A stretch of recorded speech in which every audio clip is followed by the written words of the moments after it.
โยบุกโลปริจาสมุปปาตัมปัสสตินี่ชอบุกโลมัมปัสสตินี่ชอโยบุกโลมัมปัสสติชอบุกโลทำปริจาสมุปปาตัมปัสสตินี่หอกะหอคืนนี่โยบุกโลปริจาสมุปปาตัมปัสสตินี่โยบุกโลกาเปลี่ยนบุกุยิงใจก็เรียกก็ใหญ่เจ้าฉางเจ้าจางนายขาวเจ้าหมุนผีฉางก็แล้วก็เยอะมีบุกุนั่นนะบุกุก็เลยก็เยอะจางการลันมาเนี่ยปริจาสมุปปาตัมเป็นปริจาสมุปปาตรานั่นปัสสติหันถึงยาวๆเนี่ยชอบบุกโลหนังกาบุกุก็อันหันถึงผีฉางกวนทั้งหมดทั้งเพียรบุกุก็เลยเผยผู้ใดหนึ่งเนี่ยหันถึงปริจาสมุปปาทนั่นไม่จริงมั่มปัสสติหันถึงกับพระยาวๆนี่เลยนะชอโยปริจาโยชอโยบุกโลมัมปัสสติใช่ไหมเนี่ยกาเปลี่ยนผีฉางทั้งกวนยิงใจทั้งเสียงทั้งหลวงพูดกุบเลยเผยหนึ่งก็เย้าหันถึงต่อพระปะเนี่ยจริงชอบปริจาสมุปปาตัมบุกโลปริจาสมุปปาตัมปัสสตินี่บุกุก็นั่นเปลี่ยนคนก็หันถึงปริจาสมุปปาเนี่ยพอหันถึงพระก็หันปริจาสมุปปาหันปริจาสมุปปาหันถึงพระบอกว่าไหนนะ พระพุทธองค์ได้ตรัสเป็นบาลีว่าโยปุคโลปฏิจจสมุปปาทังปัสสติโสปุคโลมังปัสสติแล้วพระพุทธองค์ก็ตรัสกลับไปอีกว่าโยปุคโลมังปัสสติโสปุคโลปฏิจจสมุปปาทปัสสติซึ่งมีความหมายว่าเมื่อบุคคลใดได้เห็นถึงปฏิจจสมุปบาทแล้วบุคคลนั้นย่อมเห็นเราตถาคตพระองค์ตรัสอีกอันหนึ่งว่าเมื่อบุคคลใดเห็นเราตถาคตบุคคลนั้นก็ย่อมจักเห็นปฏิจจสมุปบาทความหมายเป็นอย่างนี้ปริจาสมุปปาทอันว่านั่นในให้ฉังเนี่ยเพราะหันถึงเนี่ยหันเจ้าพระเพราะหันเจ้าพระว่าหันถึงปริจาสมุปปาทเนี่ยพระเปลี่ยนเจ้าเขาเนี่ยมาว่นใครปริจาสมุปปาทอันนี้ล้อมาว่นกับปริล้อมาว่นขึ้นว่นกับว่นขึ้นเนี่ยนะพระพาเปลี่ยนเจ้าวิบัติฉีเนี่ยว่นแล้วม่านตั้งเนี่ยว่นมรณะม่านตั้งพระเจ้าวิบัติฉีเขาเจี๊ยฉวยปวดมือตั้งหลังพระเปลี่ยนเจ้าเนี่ยฉีฉวยเนี่ยก็กระสานก้อนนากุลก็จะแบบก้อนมาเนี่ยชั้นว่นอวิจากับเมื่อจุมรณะให้เนี่ยว่นขึ้นว่นลงว่นขึ้นลงให้ว่นขึ้นให้ว่นกาให้เนี่ยอวิจาเปจายาแสงขาลาแสงขาเปจายาวิญญาณนำเนี่ยว่นกาเนี่ยนะว่นขึ้นเพื่ออวิจายาเทวะเสสาวิโลกาอสิชาวิลาการนิโรธาแสงขานิโรโทแสงขานิโรธาวิญญาณนิโรโทเนี่ยว่นขึ้นว่นกาว่นขึ้นให้เนี่ยหันถึงปริจาสมุปปาทหันปริจาสมุปปาทเป็นช่างละหันปริจาสมุปปาทอวิชชานั่นก็เป็นอนัตตาแสงขาล่านั่นก็เป็นอนัตตาใจของเก่าวิญญาณนั่นก็เป็นอนัตตาใจของเก่าหนามาดูป้านั่นเป็นอนัตตาใจของเก่าสลายยัดหน้าพัชชานั่นก่อนใจของเก่าเวนานั่นก่อนใจของเก่าตัณหาแรมใจของเก่าปัญญาใจของเก่าเพราะว่าจากที่มรณะนั่นก็อันใจของเก่าปริยาสมุปปาทแองกาตราทั้ง12เป็นอนัตตาเฉพาะเชียงไงหันถึงเจ้งอันเนี่ยเป็นพระนะอันจะได้ทำปริยาใจบุปผาว่าอวิชชาปิสายาแสงขาเจ้งเขาสอนนี่เลยหันถึงเฉพาะว่าปริยาเจ้งนี่เลยเป็นพระจะหันถึงปฏิปัติเฉพาะจะได้เป็นพระกว่าทีนี้ปฏิจจสมุปบาทนั้น เป็นสิ่งที่พระพุทธเจ้าทุกพระองค์ท่านได้พิจารณาอย่างท่านพระวิปัสสีนี้ท่านพิจารณาปฏิจจสมุปบาทโดยเริ่มจากผมจำไม่ได้นะตรงนี้แต่ว่าพระพุทธเจ้าของเรานั้นท่านพิจารณาปฏิจจสมุปบาทเริ่มจากอวิชชาที่เรา รู้กันนั้นอวิชชานั้นก็เป็นที่พระพุทธเจ้าพิจารณานั้นว่าอวิชชานั้นก็เป็นอนัตตาเมื่อมันมาเป็นเหตุให้เกิดสังขารสังขารนั้นก็เป็นอนัตตามาเกิดวิญญาณวิญญาณนั้นก็เป็นอนัตตามาเกิดนามรูปนามรูปนั้นก็เป็นอนัตตามาเกิดสลายตนะสลายตนะนั่นก็เป็นอนัตตา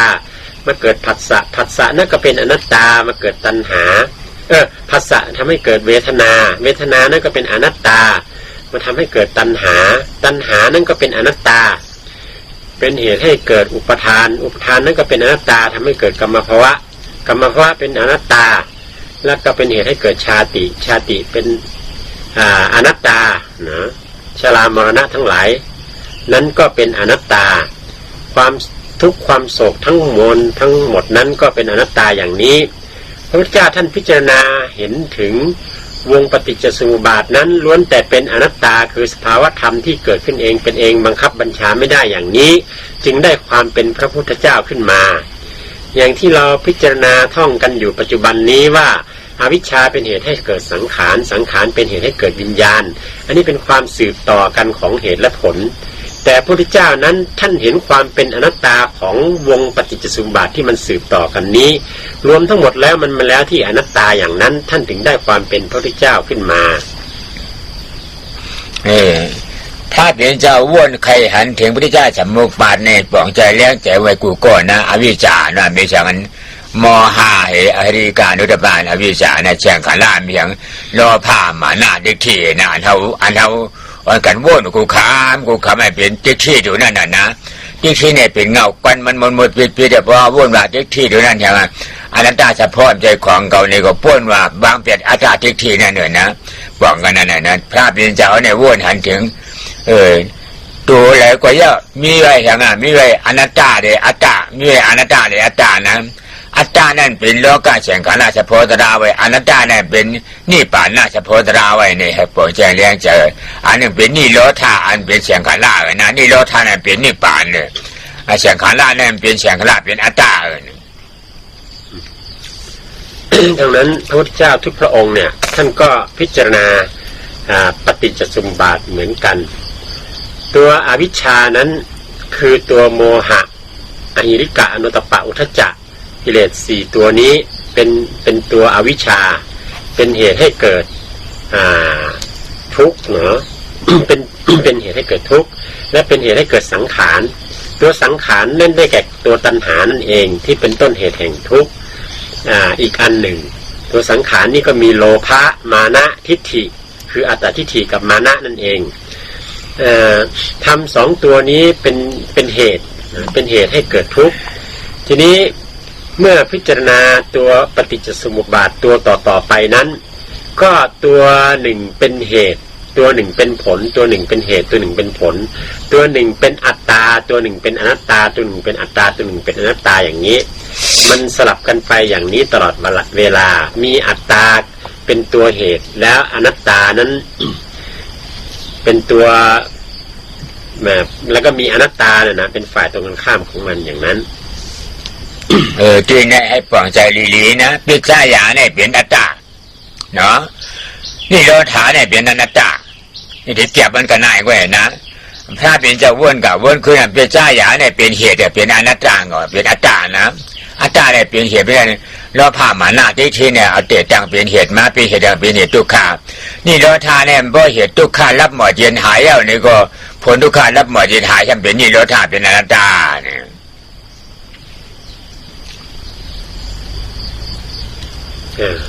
ทีนี้ตัวปัจจยาเนี่ย ที่ว่าอวิชชาปัจจยาสังขาราอวิชชาเป็นเหตุให้เกิดสังขารเนี่ยนะอันนี้เป็นตัวอัตตาทั้งหมดแต่ถ้ามองกลับอวิชชานิโรโธนะสังขารานิโรโธถ้าอวิชชาดับสังขารก็ดับอย่างนี้อันนี้เป็นฝ่ายอนัตตาตัวนิโรโธตัวนี้เป็นฝ่ายอนัตตาเมื่อมันปัจจยาอยู่มันยังเป็นเหตุเป็นปัจจัยอยู่นั้นมันเป็นตัวอัตตาเมื่อมันเป็นนิโรธานิโรโธคือมันดับลงไปแล้วนั้นนั่นเป็นตัวอนัตตาเนาะเมื่ออวิชชาดับสังขารก็ดับสังขารดับวิญญาณก็ดับอย่างนี้เรียงไปตามลำดับจนถึงชาติดับชราดับพยาธิดับมรณะดับอันนั้น ถึงที่สุดตรงนั้นเพราะฉะนั้นตัวปัจจัยนี่เป็นเหตุเป็นอัตตาตัวนิโรธะนี่เป็นความดับความสิ้นไปเป็นอนัตตาปฏิจจสมุปบาทอันมานั่นเป็นการบาลีไว้นะแต่ก็ปฏิจจสมุปบาทไทยก็ปฏิจจสมุปบาทมารก็ปฏิจจสมุปบาทปฏิจจสมุปบาทในปฏิจจอันมานั่นจับกับกันนะที่จับกับกันห้องปฏิจจเนี่ยสัมมานั่นช่ำหน้าลีหน้าตาผีตาโกนด้วยมันนะอุปาทานนั่นเป็นมาเตียนฉิบจับกับกันเหตุผลตรา2ตัวนั้นฉิบจับกับกันลีน่ะช่ำหน้าเอาหมักตาผีตาเนื้อดาหนังหมันพาลุลงถ่องด้วยก่อมหัน เอาตาผีตาคนตัวก่อนมันเนี่ยมีตาหยานก็หันถึงเปลี่ยนมาอย่างนั้นในห้องว่าปฏิจจสมุปบาททีนี้คำว่าปฏิจจสมุปบาทนั้นมาจากคำว่าปฏิจจบวกสัมมะบวกอุปาทะปฏิจจนั้นแปลว่าติดต่อเชื่อมต่อเนื่องกันสัมมะนี่แปลว่าดีนะอุปาทะนี่เกิดนะก็เมื่อแปลโดยความหมายแล้วก็เป็นการเชื่อมต่อกันสืบต่อกันของเหตุและผลอย่างดียิ่งเพราะมีสิ่งนี้จึงมีสิ่งนี้เกิดขึ้นอย่างนี้นี่คือคำอธิบายของปฏิจจสมุปบาทเนี่ยปฏิจจสมุปบาทได้ในมีไว้อ่างกา12ปัด12ปัดในเหตุ6ตัวผล6ตัวเหตุด้านปัญหาเป็นสมุทัยเจจาผลนั่นจะเป็นทุกขาเจจาก็เห็นนะพอขึ้นมาเอาตราทั้ง2ตัวเนี่ยนั่นทุกขาเจจาสมุทัยเจจาเหตุผลทั้ง2ตัวนั้นมาเป็นอนัตตาเฉพาะตราตัวเดียวนี่ในปฏิจจสมุปบาทนั้นมีองค์อยู่12ในองค์12แห่งปฏิจจสมุปบาทนั้นเป็นเหตุ6ผล6นะเป็นเหตุ6ผล6ตัวเหตุ6นั้นก็คือสมุทัยตัวผล6นั้นก็คือทุกข์นะคือทุกข์ที่ไหนก็ให้พ่อหมอปองใจเลี้ยงใจเดี๋ยวจักเนี่ยพ่อมาเอาลายอ่านฉอนมันได้มาในที่ผลละลายมาในที่มี7ตัวนะเหตุอะไรมี5ตัว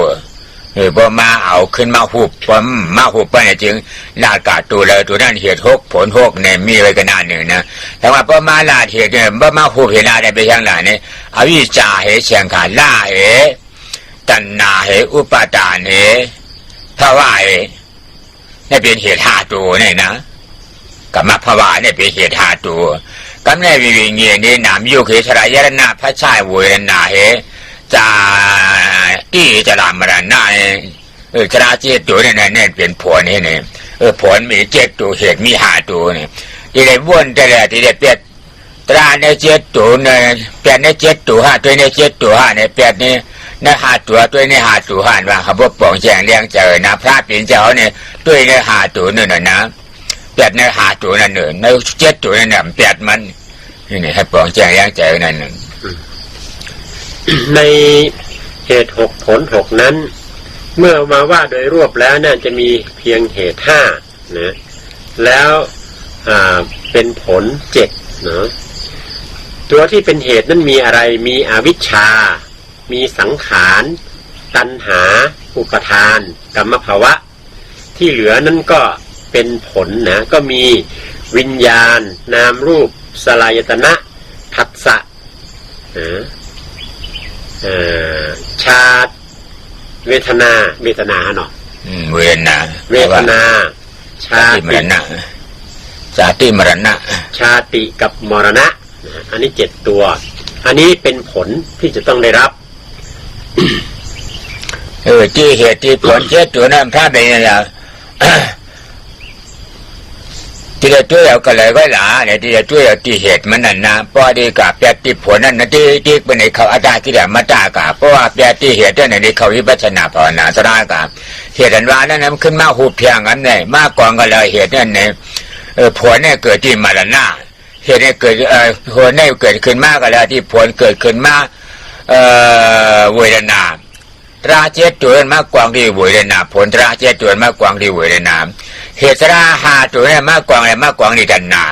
มากกว่าที่อัตตาเพราะเวทนาเกิดแล้วตัณหาเกิดเมื่อเวทนาเกิดมานั่นที่ด้วยที่ตัณหานั่นนะตัณหาตราตัวนั้นก็เบอร์ตัณหาตราตัณหาแล้วผ้าหมานาที่ตรา3ตัวด้วยเสติตัวที่นั่นนี่ตัวที่นั่นว่ามันใจเก่าในให้พระผู้กดีนั่นนะเพราะว่านั้นที่ได้เจตตัวอะไรเกิดขึ้นมาอย่าป้าเวทนาได้เจตตัวนั้นนะผลเจตตัวนั้นผลตราเจตตัวอะไรเกิดแล้วป้าเวนะกูตัวนั่นให้ปลองใจนะเพราะว่ามีเวนะเขาถึงว่าเป็นไรนะกำในเหตุ5ตัวนั่นเนี่ยตัวแรกเกิดมากเกิดยาป้าเจ้าที่กูตัวนั่นนะเพราะว่ามีที่ในเขาเป็นเหตุไรนะให้ปลองใจเลี้ยงใจทีนี้ในเหตุ5ตัวคืออวิชชาสังขารตัณหาอุปทานกรรมภวะนั้นมันไปรวมอยู่ที่ตัณหาตัวเดียวนะไปรวมอยู่ที่ตัณหานะทีนี้ผล7ตัวนั้นคือวิญญาณนามรูปสลายตนะผัสสะเวทนาชาติมรณะนั้น มันไปรวมอยู่ที่เวทนาตัวเดียวอันนี้เป็นตัวผลเพราะฉะนั้นเวลาที่จะแก้น่ะถ้าเราไปพยายามแก้ที่ผลนั่นน่ะมันไม่ใช่วิปัสสนานะมันเป็นอัตตาแต่ถ้าเราไปพยายามแก้ที่เหตุนะเหตุคือตัวตัณหานั้นอันนี้ก็เป็นการแก้ที่เหตุนะมันถึงจะเป็นวิปัสสนาทีนี้ในตัวเหตุคือตัณหานั้นมีอะไรล่ะตัวเหตุคือตัณหานั้นก็มีอัตตทิฏฐิเนาะกับโลภะแล้วก็มานะกับโลภะสองตัวมีอัตตทิฏฐิกับมานะนั่นเองเป็นตัวเหตุนะที่ตัวผลคือเวทนานั้นเวทนาคือความรู้สึกเนี่ยมันเป็นผลที่ได้รับจากการที่มีอัตตาเมื่อมันมีตัวเวทนาเป็นผลอย่างนี้นะทำทั้งหมดที่เป็นผลเนี่ยมารวมที่เวทนาอย่างนี้ที่เราจะพิจารณาก็คือตรงที่เวทนาที่ผลนั่นแหละพิจารณาตรงที่ผลแล้วมันก็จะเห็นเหตุคือตัณหาแล้วก็จะได้ดับตัณหาอันเป็นต้นเหตุนั้นให้ขาดลงที่เวทนานั่นในจริงตราลังหมดตั้งเพื่อความเวทนานะเวทยติเอตินาที่เวทนายติเนี่ยจังหมอหับตุ้งเอากินจามกำเนิดกำนันเชียงจามกำเนิดกำนันหนูยาวเอตินาที่ก็เป็นไม่หับตุ้งเอาอารมณ์ในผลตราดังเสียงด้วยกินจามเชียงจามโมจามจามโมจามอันก็ดำจานเจ้าหน้าในเลยเวทนาจริงเวทนานะมันหับตุ้งเอากาเปลี่ยนวิญญาณนามยุชรายนาพระชาจากที่จะด่ามรณะตราเนี่ยเกิดมาตัวเลยก็ย่อมันหับตัวเอาเพราะมันหับตัวเอาขามจามจ้ากินหนูเจียวกินหนูเจียวหนังเมื่อหนังคือเมื่อหนังนกหนูมันไม่ได้ห้างอันนั้นนะเหมือนมีได้ห้างไอ้มันในเวนาเนี่ยเพราะว่ามันมีเดียวมาในอาชบมันหับขามมาให้นั่นเนี่ยเพราะว่าโลกก็หนูมันอาชบมันหับขามมันด่าดีเป็นเวนาด่าดีในกินในแย่มกับเป็นขามจ้ามจ้ากันว่าขามจ้าฉันขามจามจ้าก็ว่ามันอาชบมันนั่นเป็นอาชบมันเป็นตัวเวนากันเดียวนั่นนะให้หันปองแจงแดงใจเจนเดอันเป็นขันธากายะตัวโน้กันอย่างที่มู่เมย์ใหญ่มาจำอุดนาเนี่ยก็เป็นที่ดิฉาตั้งหมดตั้งปีได้อันห้าวแห้งขึ้นใหญ่เกิดขึ้นมาเนี่ยเกิดมาจำอุดนาคำว่าเวทนานั้นแปลว่ารองรับอารมณ์ทำทั้งหมดทั้งปวงนั่นน่ะมันจะมาแล้วมารู้ชัดที่เวทนาตัวเวทนานั้นถ้าเปรียบไปก็เหมือนกับนกอ่อนที่อยู่ในรังที่คอยอ้าปากร้องจ้าอ้าปากเพื่อจะรอรับอาหารจากแม่ที่เอามาหย่อนให้เพราะฉะนั้นตัวเวทนานั้นคือปากของนกที่อ้าอยู่นั่นเองเมื่อเวทนาปากของนกอ้าออกอย่างนั้นแล้วตัวเหยื่อที่หย่อนลงมาให้นั้นก็คือตัณหานะเหมือนอาหารที่หย่อนลงมานะเมื่อหย่อนลงมาแล้วมันก็ได้กินแล้วมันก็ทำให้เกิดขันธ์ห้านะเจริญเติบโตขึ้นมาตัวนกนั้นก็เหมือนขันธ์ห้านั่นเองเมื่อมันมีเวทนาอ้ารับอารมณ์อยู่อย่างนั้นมันก็มีตัณหาเป็นอาหารหล่อเลี้ยงขันธ์ห้านั้นให้เติบใหญ่ขึ้นมาเป็นอย่างนี้อันนี้คือลักษณะของเวทนามันเกิดกับขึ้นมากเลยในวิญญาณนามยุกสลายัตนาพระจักถ้าว่ากรรมะเพราะจาที่มรณะตราเจตุนั่นตราเจตุเนี่ยเปลี่ยนผลในตัวผลนั้นว่ามันเป็นอย่างหนาเป็นทุกขาเจจานะเหตุนั้นว่ามันเป็นอย่างเป็นสมุทัยเจจาก็ได้อวิชชาแสงขาล่าเหตุจันไหนอุปทานในกรรมะภาวะตราหาตุเนี่ยชั้นเปลี่ยนอย่างเปลี่ยนเหตุเป็นสมุทัยเจจาหาปองว่าพระเจ้าสมุปบาทแองกาตั้ง12อันเพราะมาหุบเนี่ยมีทุกขาเจจาในสมุทัยเจจาตราสองตัวเกวยนี่ดังนั้น ในธรรมส่วนที่เป็นผลนั้นคือวิญญาณนามรูปสลายตนะผัสสะเวทนาชาติมรณะนี้เป็นธรรมในส่วนที่เป็นผลและในธรรมที่ส่วนที่เป็นเหตุคืออวิชชาสังขารอวิชชาสังขารตัณหาอุปทานกรรมภวะ5ตัวนี้ที่เป็นเหตุเมื่อมาพิจารณาแล้วมันมารวมที่ตัวเวทนากับตัณหา2ตัวเท่านั้นเองทางที่จะตัดออกจากทุกข์ความเวียนว่ายตายเกิดนั้นตัดออกตรงช่วงระหว่างเวทนากับตัณหาตรงช่วงเวทนาก่อนที่จะมาเกิดเป็นตัณหาตรงนั้นเป็นที่ออกเป็นทางออก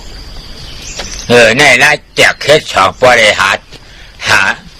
อัตตานะหาอนัตตาเฉพาะเนี่ยปอละแจกเคสสี่ปอทำเป็นอย่างอื่นละแจกเคสสี่ปอเนี่ยอวิชชาแสงขันละตัณหาอุปาทานภาวะอันนั้นเป็นจุเป็นอติกอันป่นมาดังหลังอันนั้นนะเป็นอติกป่นมาดังหลังก็ไม่เสียงขาลาวิญญาณนามยุชรายนะพระชาเวทนาเนี่ยจะเปลี่ยนพิจุบันนะจุตรายามเดียวเนี่ยเปลี่ยนผลทุกขาเสียจ่ายามเดียวอันเปลี่ยนเหตุสมมุติเสียจ่าอันป่นมานะอันมากเกิดเปลี่ยนมาเลยวิญญาณนามยุชรายนะชาเวทนาเนี่ยถ้าเปลี่ยนผลทุกขาเสียจ่ายามเดียวครับเนี่ยแต่ได้เจตจังเอาทุกขาได้จ่ายามเดียวให้ก่อนเลยทุกขาเสียจ่าตั้งนานถ้ามีขึ้นจังเหตุมันเนี่ยเวทนานั่นเจตขึ้นมากก็ดีเวทนาเปลี่ยนผลอะไรเนี่ยตัณหาอุปาทานเสียงขาล่าอวิชชาจันนาอุปาทานนี่กับมาเพราะว่าอวิชชาเสียงขาล่าตราหาตูเนี่ยตราสีตัวเนี่ยคำขึ้นเปลี่ยนเป็นจุบันไอ้เจ้าเหตุยานเดียวจันนาอุปาทานกับมาเพราะว่าอวิชชาเสียงขาล่าตราสีตัวเนี่ยขึ้นเปลี่ยนเป็นจุบันยามเดียวติดตั้งบันเหตุได้ให้กับอะไรอนาคตอจุตราตั้งนาขึ้นอะไรอนาคตยุทธนาวิญญาณนามยุชรายนะพระเจ้าเวนะก็เลยเคยมาตราตั้งนานหาตัวนั่นเปลี่ยนปัญหาตัวเปลี่ยนเพศ5ตัวเปลี่ยนผล5ตัวเปลี่ยนเหตุ5ตัวเปลี่ยนผลเนี่ยเปลี่ยนจุบันอนาคตติเหตุ5ตัวเปลี่ยนจุบันผล5ตัวเปลี่ยนจุบันขึ้นตั้งเหตุ5ตัวอนาคตขึ้นก็เลยผล5ตัวปันหนุนในเขาตราชิบตัวเนี่ยนานปันในเขาตราชิบตัวเลยปันที่แล้วนะปันติจาที่เนี่ยมาแล้วนะผลปัจจุบันที่เราได้รับนั้นก็คือความได้มาซึ่งสังขารวิญญาณนามรูปวิญญาณนามรูปสลายยตนะผัสสะเนาะอันนี้เป็นผลปัจจุบันเหตุปัจจุบันนั้นก็คือเวทนาตัณเวทนาตัณหาตัณหาอุปาทานกรรมภาวะอวิชชาสังขารอันนี้เป็นเหตุปัจจุบันนะแล้วจากเหตุปัจจุบันอันนี้มาส่งผลปัจจุบันผลปัจจุบันอันนี้ก็มาเกิดเหตุปัจจุบันนะฮะที่จะวิญญาณนามยุวิญญาณนามรูปสลายตนะผัสสะเวทนา5ตัวอันนี้เป็น5ตัวนะอย่างละ5ตัวอันนี้เป็นผลปัจจุบันนะแล้วก็ถ้าทำเหตุปัจจุบันนี้ก็จะได้รับผลอนาคตคือได้รับผลเป็นวิญญาณนามรูปสลายตนะวิญญาณนามรูปสลายตนะเวทนาผัสสะ5อย่างในอนาคตก็จะต้องได้รับอีกอย่างนี้เหตุปัจจุบันเป็นผลในอนาคตนะเหตุอดีตเป็นผลในปัจจุบันเหตุปัจจุบันเป็นผลในอนาคตอย่างเนี้ยเป็นเหตุเป็นผลสืบต่อกันอย่างเนี้ย5อย่างนะเป็นเหตุ5อย่างเป็นผล5อย่างในวงปฏิจจสมุปบาทฮัตติเหตุอันเหตุมาเนี่ยก็เปิดจากอวิชชาจังละตัณหาอุปาทานเพราะว่าอวิชชาอันนั้นผู้ในคำพื้นบ้านในจังเกิดมาตัณหาอุปาทานในภาวะเนาะกรรมภาวะนะกรรมภาวะเป็นตัวอากุศลนั่นนะนั่นแหละเป็นทางเป็นตัวสมุทัยเสียจาเนี่ยนะอันมาหับเลยเป็นจุดปัญญามเดียวเนี่ยวิญญาณนามยุชรายนะพระชาเวทนาเนี่ยท่านเป็นผลยามเดียวเนี่ยเป็นตัวทุกขเสียจาเนี่ยกันเนี่ยเดี๋ยวมาต่างขึ้นเพราะว่าทุกขเสียจาเนี่ยเดี๋ยวประเด็นที่ทุกขเสียจานั่นเอาขึ้นมาต่างขึ้นเหตุจากที่การอะไรเวยทุกขจากที่อะไรทุกขเสียจาด้านหน้าต่างขึ้นหน้าต่างขึ้นเนี่ยตัณหาเนี่ยตัณหาน่ะไม่รอบผ้ามานาที่ตัวจากที่นั่นมีเจโหเงาเขานะตัณหาอุปาทานในกรรมภาวะอวิชชาทั้งเสียงขาล่าเนี่ยใน5ตัวเนี่ย5ตัวเนี่ยขึ้นเป็นสมุทัยเสียใจอ่ะเพราะสมุทัยเสียใจ5ตัวเนี่ยเกิดแล้วไม่ได้จริงตั้งนานเนี่ยอย่าไปการไล่วิญญาณนามยุชรายนะพระเจ้าเวทนาวันนั้นที่เราเปลี่ยนได้ทั้งที่เนี่ยการไล่หวบเกิดขึ้นมากันเดี๋ยวเอาเนี่ยให้หมอตัวเปียจูปานที่กันเพื่อนมานั่นหลุดไว้ด้วยมันนะอนาคตกรมหลุดเลยด้วยมันหลุดเลยด้วยเปียจูปานเตียนเวนะเกิดขึ้นมาเพราะเวนะเกิดขึ้นมาตัวเลยกว่าเย้าให้หมอวางเปียจันนากันนั่นจันนาแล้วผ้าหมาหน้าที่ราชานตัวนั้นมาวางไปที่เป็นหัวหน้าเขานะพอวางอะไรที่ก็แล้วผ้าในหมาหน้านั่นจะเคย ขัดปิดจำติ๊กที่ดีๆกับเพราะว่าวางไอ้ติ๊กที่นี่แล้วภาพมาหน้าเกิดขึ้นนี่ก็แห้งก็ใหญ่ขึ้นติ๊กนี่ให้หมอเอากันพระเป็นเจ้าก็เอาที่พิจูป่านไอ้เหตุจรานั่นยาวเนี่ยทีนี้ตัวตัณหาอุปทานกรรมภาวะ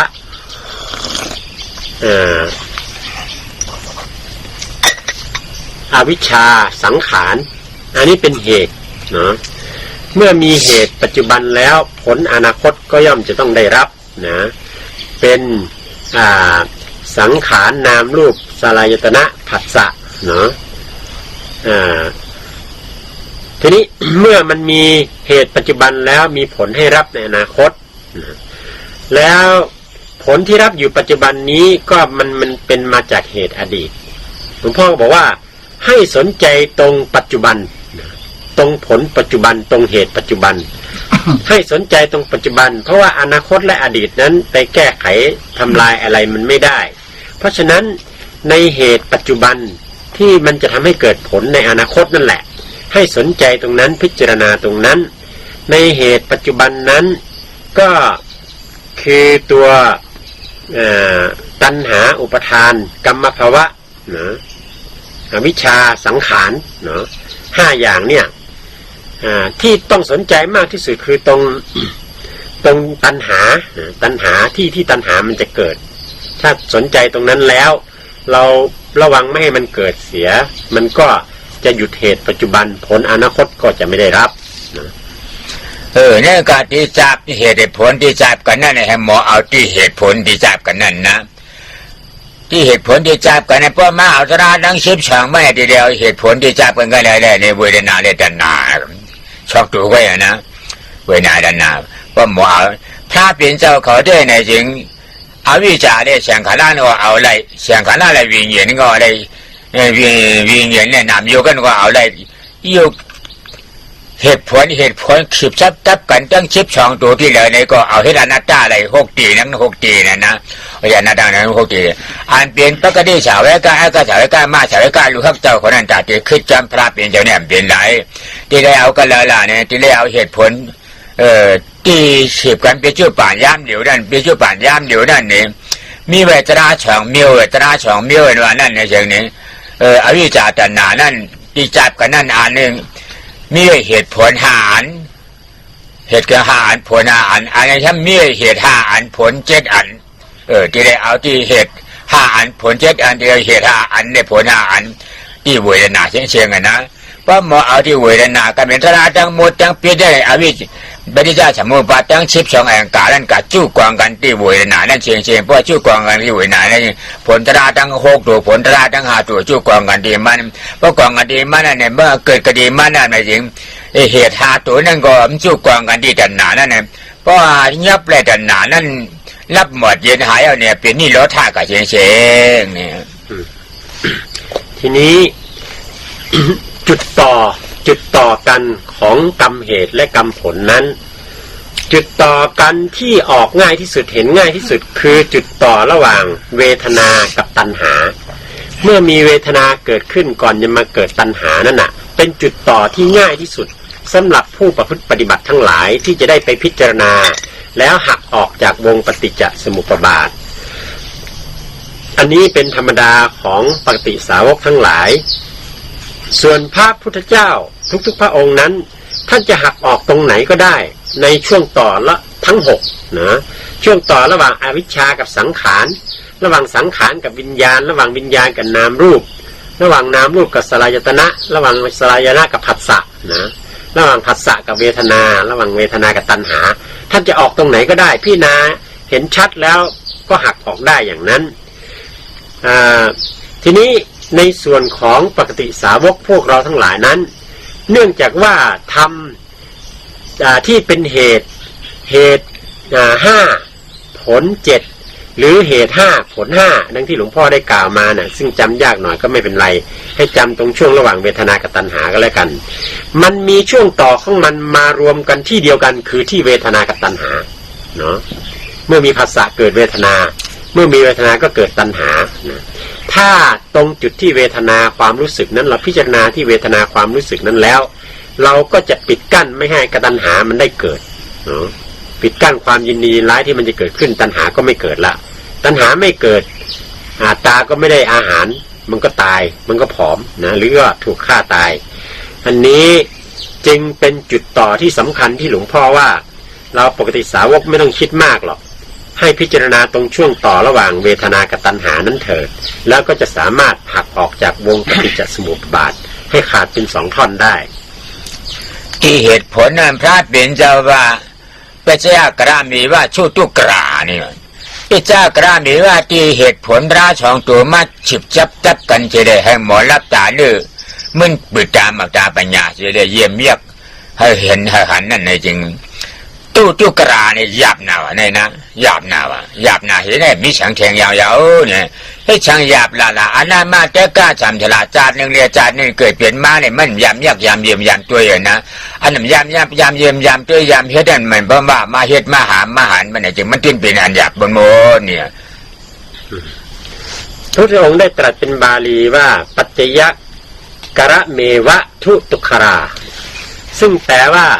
ที่ช่วงต่อระหว่างเหตุกับผลนั้น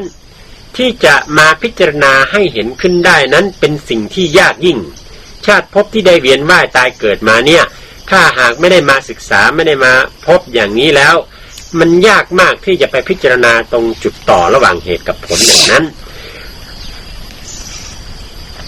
พระเจ้ากรามีว่าก็ไม่ตีชีจุงตาตีชีจุงตานะชุกกลาทำไมเนี่ยนะพระเจ้ากรามีว่าจ้าที่อันเหตุผลตราสองตัวฉีบจับกันนั่นให้พ่อหมอรับตาเนื้อปืดตาปัญญามาตาปัญญาเจียเยี่ยมยากขันถึงที่มันเป็นอนัตตาเฉพาะนั่นให้พ่อหมอถ่อมหมอยินชุกราเป็นหลัดเป็นหัวมาเนี่ยให้พ่อหมอถ่อมหมอยิ้มหมอเทียบหมอเอาให้พวกคือกับจานตามเลยกันนั่นเลยชูตุกลาเนี่ยถ่อมเอาหยาบนะยินเอาหยาบนะถ่อมผู้หยาบหนาเนี่ยพระเป็นเจ้าว่านะทีนี้พระองค์ก็ตัดต่อไปอีกว่าปัจจยกระเมวะเทเสตุงสุทุตรานะที่ตรงช่วงต่อของเหตุและผลนั้นการที่จะได้ยินได้ฟังการที่จะมีโอกาสได้ยินได้ฟังช่วงต่อของเหตุและผลนะนั้นก็เป็นเรื่องที่มีโอกาสยากยิ่งนักสำหรับสัตว์โลกทั้งหลายอย่างนี้ถ้าได้ยินแล้วก็เป็นสิ่งที่ดีที่ประเสริฐแต่โอกาสที่จะได้ยินนั้นน้อยนักแต่ที่ผู้ขอถัดถึงเนี่ยมันหยาบยั้งขันใจก็น่าหนึ่งยาวเนี่ยพระบิดามาใจเต้ใจเต้ในกาปอกมีออกก็ว่นคึดที่ไหนนะเฮาจ่าตีแก้งกำเฉยให้โบผู้ขอถัดถึงที่มันเป็นอนัตตาเนี่ยที่เหตุผลจับกันเป็นอนัตตานั่นเหตุนั้นเป็นอย่างผลเป็นอย่างนี้ก็ผู้ยาวเขาพอหันถึงว่าโอ้อนัตตาจะพ้นใจของเก่าเขาพบหมอคุกจะได้หมอว่นเห็นหมอตุยหมอเยี่ยมหมอยักษ์เนี่ยหยาบหนาเนี่ยเจ้าเก่าเยี่ยมยากด้วยหันถึงที่มันเปลี่ยนอนัตตาเฉพาะแล้วเนี่ยท่านตามไปข้อปันเปิดให้มันแตกแรงเปิ้นถ่อมเขาบ่ป่องแรงก้อนถ่อมก็เขาบ่ป่องแรงก้อนเขาก็เขาบ่ป่องแรงแตกแรงเนี่ยหยาบย่านขันใจหนาไม่ทั้งหยาบลงสองอันนั่นยาวนี่พระพุทธองค์จึงได้ตรัสว่ามันเป็นความยากเป็นอย่างยิ่งนักที่สัตว์โลกทั้งหลายจะมาได้รู้ถึงช่วงต่อระหว่างเหตุและผลนั้นมันเป็นอนัตตานะความที่จะรู้ถึงว่าช่วงต่อระหว่างเหตุและผลนั้นมันคืออนัตตานั่นเองนั้นเป็นสิ่งที่มัน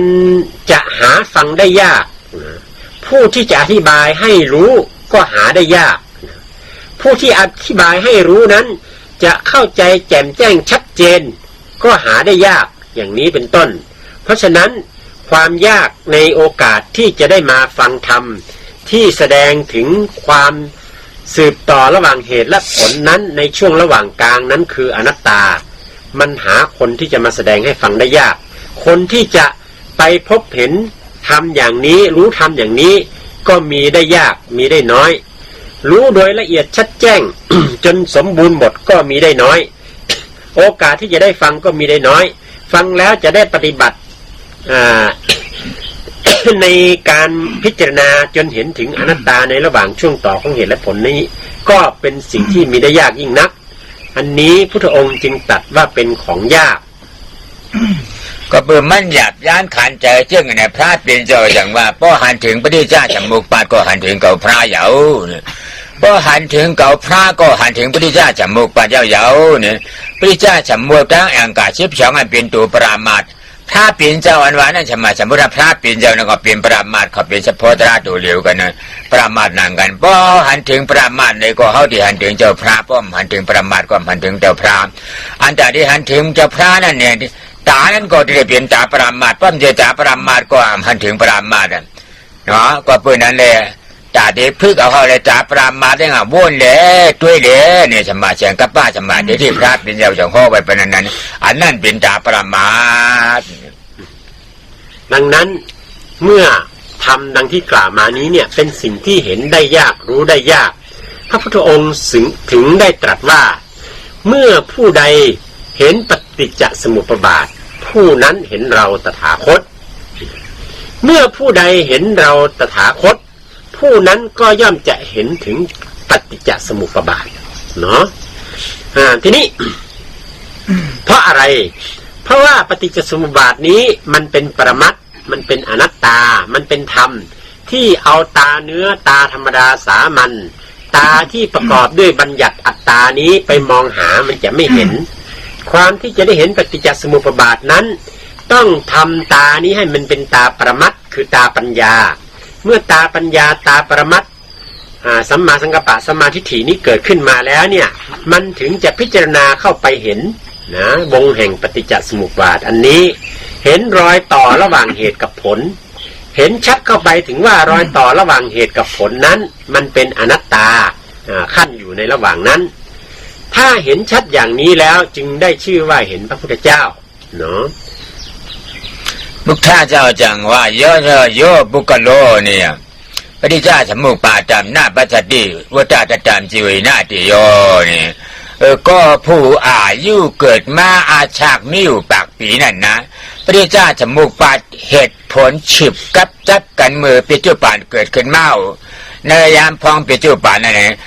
ประชำอำหันเลยนะมหันเลยที่ป้อมมหันเลยก็เกาหันห่างเกาหันอีนั่นเกาหันอายนี่เกาหันก้อนนั่นเกาหันก้อนนี่เกากินญานี่เกากินญาปลาอาฉาลำหูจักเอ๋ยนะเพราะเป็นปฏิจจสมุปบาทในหูจักแก้วเอ๋ยนะเปิ้นว่าเกาเปิ้นลาเกาเปิ้นท่าเกาเปิ้นเน่เกาจ้ากาที่นั่นเองที่นั่นเป็นของเป็นหยาบเชียงเพราะเป็นอันนี้ปฏิจจสมุปบาทเนี่ยเพราะหาขึ้นมาไปเชียงเปิ้นหลามาในก็อนัตตาใจของเกาไปขลาดหลายเอาอนัตตาไว้เนาะชะตาเชียงไงเนี่ยเพราะหันห่างกันก็ไม่นิยมเนี่ยอย่างมันเหลือตาตัวอนัตตาเฉพาะในห่างกันเป็นอนัตตาเฉพาะไว้หน่อยนั่นดีๆหันถึงปรามาสเลยนะปรามาสปฏิจจสมุปบาทเจ้าหนังนั้นอำหันไม่จริงอายุไม่ได้ปากปีเสียตาโกผู้กูชัดว่าผีกวนกวนได้ไม่ได้จริงอำนาจมีน้ำรู้น้ำตัวน้ำตัวสังเฉยดูยาวเนี่ยดังนั้นบาลีที่หลวงพ่อได้ยกมาอย่างเมื่อวานว่าบุคคลใดแม้เกิดมามีอายุเป็น100 ปีแต่ไม่ได้เห็นถึงปฏิจจสมุปบาทนะบุคคลนั้นก็เป็นบุคคลที่เกิดมาสูญเปล่านะทีนี้ ความที่จะเห็นถึงปฏิจจสมุปบาทนั้นเป็นอย่างไรความเห็นปฏิจจสมุปบาทก็คือเห็นปรมัตถ์นั่นเองความที่จะเห็นปรมัตถ์นั้นเป็นอย่างไรหลวงพ่อก็ยกตัวอย่างว่ามีบุคคลคนหนึ่งเนี่ยเมื่อมีใครมาด่านะมีใครมาด่าว่าร้ายเสียงด่าว่าร้ายนั้นเข้ามาในหูแล้วก็เกิดความรู้สึกไปตามเสียงด่าว่าร้ายอันนั้นเห็นความสวยความงามก็มีจิตใจที่หลงไปตามความสวยความงามต่างๆเหล่านั้นอย่างนี้ตาของคนผู้นั้นนั่นน่ะยังเป็นตาธรรมดานะเป็นตาที่ไม่เห็นปฏิจจสมุปบาทแต่เมื่อไรบุคคลผู้ใดตาเห็นรูปขึ้นมาแล้ว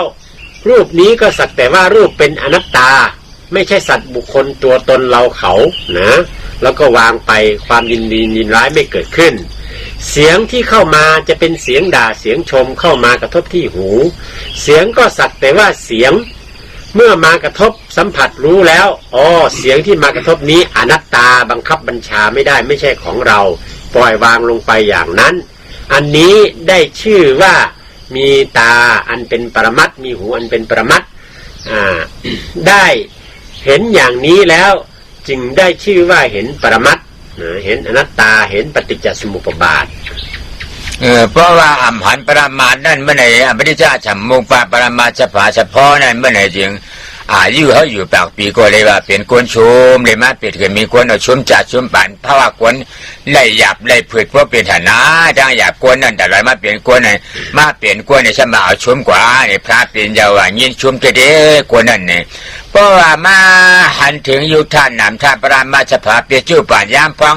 เวยกันหนาได้แต่หนามาผ่ารอตุ้มตื้อกันนี่เกิดขึ้นมาเป็นแต่หนาวนั่นเองหมอเปลี่ยนร่างเป็นแต่หนามันจำได้ดีกว่าไหนจริงหันห่างเลยก็อนัตตาใจของเขาหลีหายก็เย้านะหันยินเสียงเนี่ยก็หลีหายก็เย้าอนัตตาจะพ่นใจของเขาจ้าน้ำตาละหาหู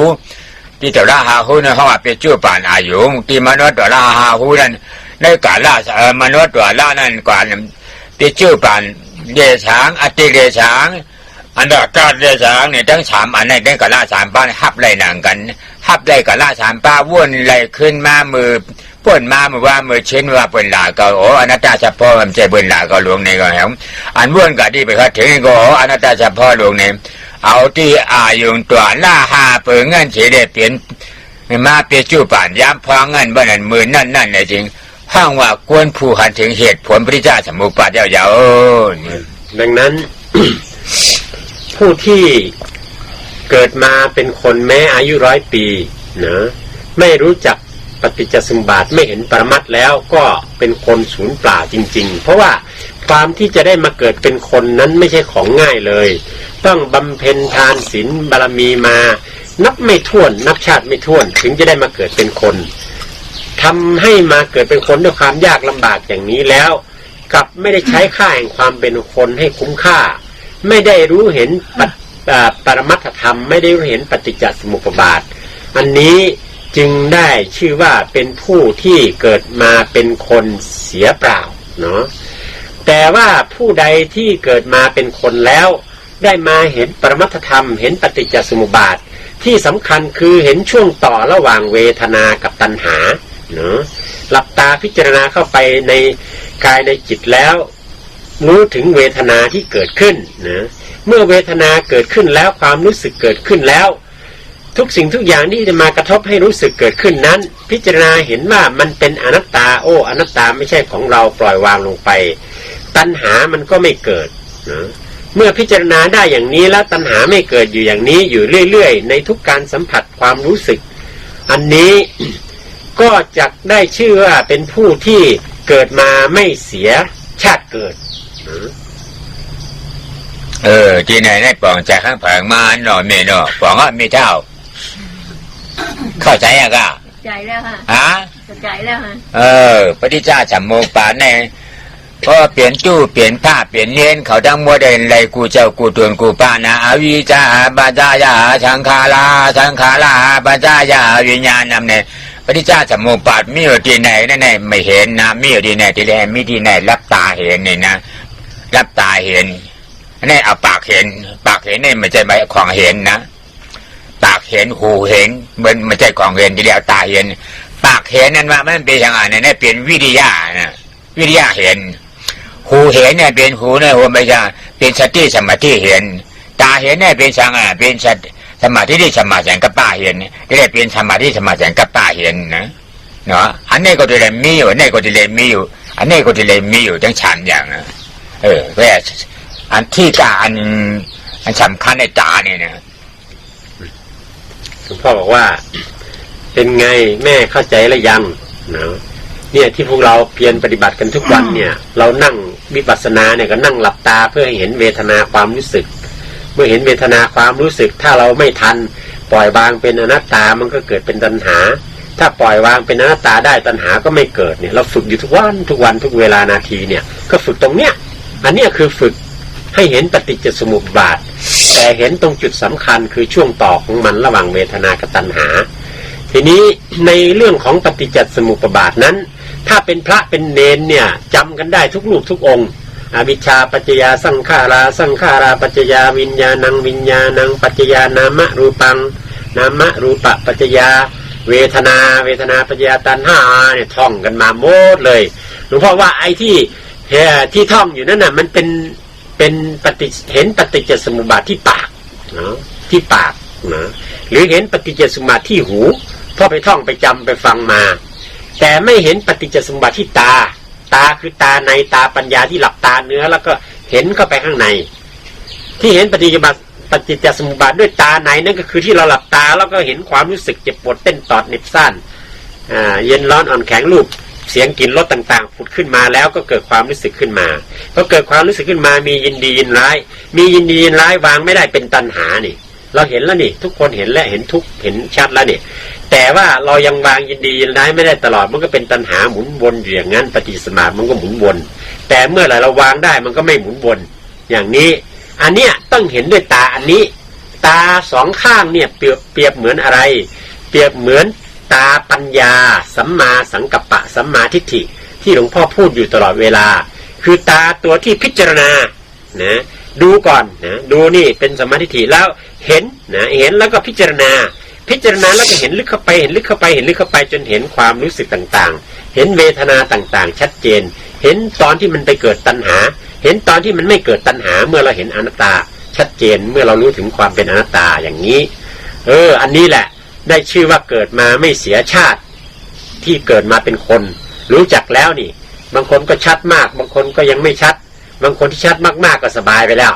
เนาะเข้าถึงอนัตตาแล้วก็สบายไปแล้วนะปฏิจจสมุปบาทอังกา12ผลเจตเหตุหาในตีหนึ่งเนาะอันนี้ได้อติอนาคตปัจจุบันนำพ่อนะพ่อละในปัจจุบันนี่ที่เจเนี่ยผลเจตเหตุหาเนี่ยอติกับอนาคตพ่อนะพ่อปัจจุบันก็การไม่ห้ามผลหาเหตุหาในอติก็ห่อปัจจุบันก็ห่อนะอติเหตุปัจจุบันผลปัจจุบันเหตุอนาคตผลเนี่ยเหมือนกันนะที่เย้าเนี่ยได้มาด้วยก็ดีปัจจุบันผลเนี่ยเหตุที่เกิดนั่นหนังกันเอาเนี่ยเมื่อหนังหือนึงเนี่ยเวทนาเนี่ยมันเหมือนหนังหือหนึ่งเหมือนหนังเลือกเหลี่ยมไม่หลงจกไม่มีอยู่เนื้อตินเท่านั้นนะจกไว้มีอยู่ในนั้นเลยอันเป็นเลือกเหลี่ยมไม่นั่นเนี่ยเป็นอย่างเป็นเหตุเลยนะอันเป็นจีเนี่ยนะครับขำไม่ตั้งเจ็บตั้งขาใจว่าเนี่ยเป็นผลเลยจีนเจ็บหนาจีนเจ็บหนาเนี่ยเมื่อโบเทาวิยาเปลี่ยนไว้ขาเก่าขึ้นหนาขาขึ้นหนาเนี่ยเยอะเก่าเวยนาอันมีอยู่อันขึ้นมีอยู่ในขานั่นเนี่ยเป็นเหตุนั่นนะอันว่าขาเก่าขึ้นหนาอันว่าทำเป็นผลเลยนะเพราะว่าขาเก่าขึ้นกับยาขาขึ้นเอาเด็กๆเมื่อน้ำหายนะดูหายากับเปี้ยเหตุอันล้มเอาขาขึ้นนั่นเพราะว่าเอายาเปี้ยเหตุล้มมันขาขึ้นนั่นมากินมาตานี่ก็ขาอันขึ้นนั่นจะหายกับเรียหานั่นนี่ก็เรียบอันเจียวไว้เนื้อตินเท่านั้นนี่ก็ทีนี้เนี่ยเจ็บหนาข้างทั้งวันเจ็บหนาว่าทั้งวันก็มาหายนะเดี๋ยวเลยหาเบียช่างโจกในเตี้ยจินเก่าในนี่เพราะหาเนี่ยว่ากาถอนออกมาเป็นอันถอนออกมาเป็นนั่นเป็นช่างเป็นมากก็ถอนอันหันเรียกกันโจกในจินเจ้าเก่านั่นเป็นช่างเป็นสมาธิที่สมาฉันกับป้าก็หันเนี่ยนะอันถอนออกไปแล้วเป็นมากก็ถอนเนี่ยเรียกกันโจกในจินนั่นเป็นเหตุเป็นอัตตาที่เที่นะตินเจ้าก่อนรามเป็นจิตถูตัวปลายตินคันถาเขาเนี่ยเมื่อหนังไหนให้ปองแจงเลี้ยงจ่าง่ายเหมือนกุ้ยเมี่หยาบอย่างนะที่หลวงพ่อได้แสดงมานี้เป็นเรื่องของผล7เหตุ5นะอันนี้ไม่พูดถึงอดีตอนาคตแต่ที่พูดถึงเรื่องผล5เหตุ5นั้นพูดถึงเรื่องอดีตและอนาคตด้วยนะเรื่องของอดีตเหตุนั้นก็เป็นปัจจุบันผลและเรื่องของปัจจุบันเหตุก็ไปเป็นอนาคตผลเป็นผลในอนาคตอย่างนี้ทำเหตุในอดีตแล้วก็มารับผลในปัจจุบันชีวิตของเรานี้เป็นผลจากเหตุในอดีตแล้วเหตุปัจจุบันที่เราทำอยู่ขณะนี้ก็จะเป็นผลที่เราจะต้องได้รับในอนาคตเป็นอย่างนี้อันนี้เป็นเรื่องของปฏิจจสมุปบาททั้งหมดที่หลวงพ่อได้แสดงมาทีนี้หลวงพ่อก็มายกอุปไมยเปรียบเทียบให้พวกเราได้เห็นชัดเจนว่าตัวเราขณะนี้เนี่ยที่ยังมีอัตตามีความทุกข์เดือดร้อนอยู่เนี่ยเปรียบเสมือนบุคคลที่ถูกเหล็กถูกหนามถูกเสี้ยนปักตำคาไว้ที่เท้าของตัวเองนะเมื่อมันปักตำคาไว้ที่เท้าของตัวเองอย่างนั้นเราทุกคนที่เคยถูกหนามปักนี่คงจะรู้ดีมันเจ็บปวดแสบเนาะเจ็บปวดแสบร้อนเป็นทุกข์อยู่เพราะอาการที่หนามมันปักอะไรเป็นเหตุให้เกิดความเจ็บ ปวดแสบเผ็ดร้อนนะฮะหนามที่ปักคาอยู่นั้นเป็นเหตุความเจ็บปวดทุกข์ทรมานเพราะพิษของหนามนั้นเป็นผลนะอันนี้ เมื่อมันมีเหตุและผลเกิดขึ้นมาอย่างนี้ทำอย่างไรล่ะที่จะทำให้หายจากความเจ็บปวดแสบเผ็ดร้อนอันนี้ก็ต้องไปค้นหาเหตุของมันให้พบเนาะน้ำปักคาแล้วมันเจ็บถ้าจะให้มันหายจากอาการเจ็บก็ต้องไปค้นหาหนามให้มันเจอเมื่อค้นหาหนามเจอแล้วถอนเอาหนามเอาเสี้ยนเอาเหล็กที่มันปักคาไว้ทิ่มไว้ที่เท้านั้นออกเมื่อมันถอนออกมาได้แล้วความเจ็บจากพิษหนามนั้นก็จะหายไปอันนี้คืออุปมานะอุปไมยนั้นเหมือนอย่างไรอุปไมยนั้นตัวเมื่อหนามมันมาปักอยู่นั้นนะตัวหนามนั้นเปรียบเหมือนอัตตาเนี่ยอย่างเราทุกคนเนี่ยถูกหนามปักคาใจอยู่ทุกคนตัวหนามนั้นเหมือนอัตตาทีนี้เมื่อมันถูกหนามปักอย่างนั้นตัวความเจ็บความปวดที่เกิดขึ้นจากพิษหนามนั้นก็คือความทุกข์อย่างที่เราได้รับทุกวันเนี้ยคือความทุกข์ที่เกิดขึ้นเป็นผลทีนี้เมื่อมันมีความทุกข์อย่างนั้นแล้วเราอยากจะให้มันหายเราก็เอาปัญญาสัมมาสังกัปปะสัมมาทิฏฐิคือตาปัญญาสองอันนี้เข้าไปหาว่าหนามที่มันปักเนี่ยมันปักอยู่ที่ไหนเมื่อหาแล้วก็จะเห็นหนามเห็นหัวหนามเมื่อเห็นหัวหนามหัวเหล็กที่ทิ่มก็ถอนมันออกผู้ที่ไปถอนมันตัวที่ไปเห็นนั่นคือสัมมาทิฏฐิแล้วเวลาที่ถอนมันออกนั้นก็คือตัวมรรคมรรคเป็นผู้ถอนเอาอัตตาออกถอนเอาหนามออกเมื่อถอนเอาหนามออกอย่างนั้นแล้วผลก็คือความสุขเย็นคือหายจากอาการเจ็บหนามอย่างนี้อันนี้คือตัวอย่างที่เปรียบเทียบให้เห็นได้ง่ายๆตัวเท้าของเราที่ถูกหนามปักนั้นคืออะไรก็คือตัวขันธ์ห้ารูปนามกายใจของเรานี่เองเนาะทุกวันนี้มันถูกหนามอัตตาเนี่ยปักคาอยู่มันถึงได้ร้อนเร่าเจ็บไหม้อยู่อย่างนี้ที่เรามาประเดี๋ยววิปัสสนากรรมฐานเนี่ยก็เพื่อจะมาหาเอาปัญญามาหาให้เจอหัวหนามแล้วถอนเอาน้ำออกคือให้มรรคญาณเกิดขึ้นเมื่อถอนเอาหัวน้ำออกได้มรรคญาณเกิดขึ้นแล้วผลญาณก็คือความสุขสงบเย็นซึ่งอันนี้หลวงพ่อก็ได้ยกตัวอย่างพูดถึงเรื่องของพ่อเฒ่าวิยะนะเมื่อกี้หลวงพ่อพูดไว้ว่าพ่อเฒ่าวิยะเนี่ยเมื่อมาครั้งแรกเนี่ยมาบอกว่ามันเจ็บปวดที่ขาเนี่ยเจ็บรุนแรงเหลือเกินเนาะเจ็บรุนแรงแล้วไม่หายสักทีทำอย่างไรมันถึงจะหายก็ต้องมาเสาะแสวงหายาที่จะมาทำให้เอามาทามากินเพื่อจะให้ความเจ็บความปวดที่ขาเนี่ยที่มันเจ็บปวดอย่างรุนแรงเนี่ยให้มันหายทีนี้เมื่อมาแล้วก็มาหายามาที่หลวงพ่อแล้วมาหายานะความเจ็บความปวดที่เกิดขึ้นที่ขานะมันก็เหมือนหนามปักคาแล้วก็เจ็บอยู่นั่นน่ะอย่างเดียวกันมันเป็นหนามอัตตานั่นเองหนามกูนั่นเองเมื่อมาแล้วมาฝึกหัดปฏิบัติแล้วได้รู้ว่าต้องใช้ตาปัญญาสัมมาสังกัปปะสัมมาทิฏฐิเนี่ยค้นหาท่านก็ค้นหาเข้าไปในที่สุดก็พบอนัตตาพบอนัตตาก็คือเห็นอัตตานั่นเองเห็นหัวหนามน่ะถอนอัตตาออกด้วยอำนาจแห่งมรรคแล้วความเจ็บปวดที่ขาที่ทรมานมาไม่รู้กี่สิบปีนั้นก็หายมาลายไปเพราะอัตตาตัวที่รับความเจ็บปวดนั้นมันหายไปก็ได้รับความสุขเย็นคือนิโรธะอันนี้หลวงพ่อก็ได้ยกตัวอย่างพระเฒ่าวิยะให้ฟังด้วยนะนี่แล้วท่านี่ป่านกัดเย็นมันจางกะหยาบกะหือประว่นบ่องก็ดีแน่ๆน้ำมันเจ้ากูนั่นขาเจ้าก่อนั่นอันขานั่นเป็นทุกข้าเสียจ่าย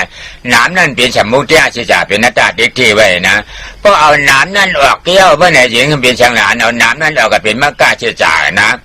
เพราะน้ำออกเกี้ยวเลยขาเจ้าก่อนั่นยำเจ็บเปลี่ยนเจ้าก่อนั่นเจ็บเย้าเป็นอย่างเป็นนิโรธาเสียจ่ายเพราะฉะนั้นทุกท่านที่ได้ฟังมาทั้งหมดเนี่ยเห็นไหมว่าการประพฤติปฏิบัติธรรมนั่นน่ะมันไม่ได้เป็นเรื่องยากเลยถ้าท่านนึกยากขึ้นมาเมื่อไหร่ให้ท่านนึกถึงหนามนึกถึงอาการที่หนามมันปักคาอยู่ที่เท้าของเราเนาะหนามที่ปักคาอยู่ที่เท้าของเราเนี่ยมันเป็นตัวอย่างที่ดีที่สอนให้เรารู้ถึงอริยสัจทั้งสี่เนาะรู้อย่างไรความเจ็บที่ขาความเจ็บที่ใจที่ตัวของเราเพราะพิษของหนามนั่นคือทุกขสัจจะ ตัวหนามหรือเหล็กแหลมที่ปักคาอยู่ที่เท้าของเรานั้นคือสมุทัยสัจจะคือเหตุแห่งทุกข์หนามน่ะที่ปักน่ะคือเหตุแห่งทุกข์คืออัตตานะผู้ที่ไปเอาหนามออกนั้นคือมรรคสัจจะคือปัญญาสัมมาสังกัปปะสัมมาทิฏฐิมรรคสัจจะตัวนี้เข้าไปเอาหนามออกนะเมื่อไปพยายามเอาหนามออกนั้นในที่สุดเมื่อเอาหนามออกได้นั่นคือมรรคตัวเดียวมรรคที่ตัดทำลายอัตตาคือถอนเอาหนามออกเมื่อถอนเอาหนามออกได้แล้วความเจ็บความปวดก็มาลายหายไปในทันทีทันใดอันนั้นคือนิโรธสัจจะนะทุกข์สมุทัยนิโรธมรรคถ้าจำอะไรไม่ได้กลับไปบ้านให้จำเรื่องหนามปักเท้าและให้พิจารณาว่าถ้าเจ็บเพราะหนามปักเท้าเนี่ยจะทำไงให้มันหายถ้าท่านตอบได้ก็แสดงว่าท่านรู้จักอริยสัจสี่รู้จักมรรคแปดเนาะให้เทียบเอาตรงนั้นคงจำได้เนาะหลวงพ่อก็สรุปให้พวกเราได้เห็นว่าการปฏิบัติวิปัสสนากรรมฐานปฏิบัติธรรมมันไม่ได้ใช่เรื่องยากอะไรเลยเพียงแต่เรามีอวิชชามีความงงอยู่กับตัวหนังสือ